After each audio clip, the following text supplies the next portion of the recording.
Social responsibility ఈ క్యాంటీన్కి వచ్చిన ఇష్టం వచ్చి దొరుకుతాడు. స్వచ్ఛ భారత్ ప్రోగ్రాం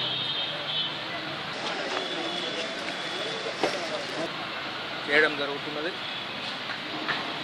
అదేవిధంగా మొన్న హరితహారం కార్యక్రమంలో నాటిన మొక్కలన్నిటి చుట్టూ సస్యరక్షణ చర్యలు తీసుకోవడం జరుగుతున్నది. 1969 సెప్టెంబర్ 24వ రోజు నాడు ప్రభుత్వము ఈ ఎన్ఎస్ఎస్ జాతీయ సేవా పథకం అనే ప్రోగ్రాంను భారత ప్రభుత్వం ప్రారంభించడమైనది.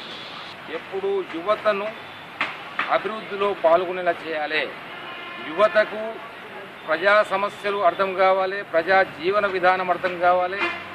భారతదేశంలో ఎన్ని కులాలు మతాలు ఉన్నప్పటికీ అన్నిటి ఆచారాలు అందరూ గౌరవించేలా, అందరూ తెలుసుకునేలా ఉండాలనే ఉద్దేశంతో ముఖ్యంగా యువతను ప్రోత్సహించుటకు, యువతకు ముఖ్యంగా చైతన్యం చేయుటకు ఈ ప్రోగ్రాం ప్రారంభించడమైనది.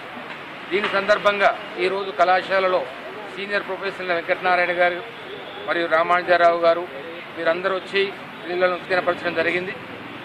ముఖ్యంగా ఎన్ఎస్ఎస్ ఆర్ట్స్ కాలేజీలో ప్రారంభించిన దగ్గర నుంచి అనేక ప్రోగ్రాములు తీసుకోవడం జరిగింది. నేను తీసుకున్న ప్రోగ్రాంలో ఎప్పుడు కూడా వారానికి ఒక రోజు పూర్తిగా చుట్టూ స్వచ్ఛ భారత్ ప్రోగ్రాం, తర్వాత మేము నాటిన మెడిసినల్ ప్లాంట్స్ ఏవైతే ఔషధ మొక్కల పరిరక్షణ కోసమని ఇక్కడ ఎస్బిహెచ్ సహాయంతో ఒక 600 మొక్కలు మేము తెచ్చి నాటడం జరిగింది. ఈ అన్నిటి పరిరక్షణకు ఎప్పుడు కూడా ఎన్ఎస్ఎస్ చాలా జాగ్రత్తగా వాటిని నీటిని పోస్తూ చుట్టూ గడ్డి కలుపు ఏది లేకుండా ఎన్ఎస్ఎస్ పిల్లలు 15 రోజులకోసారి వారానికి ఒకసారి ఎప్పుడు కూడా వాళ్ళు శ్రమ అనుకోకుండా పూర్తిగా ఇన్వాల్వ్ అయ్యి వాటిని కాపాడడం జరుగుతున్నది.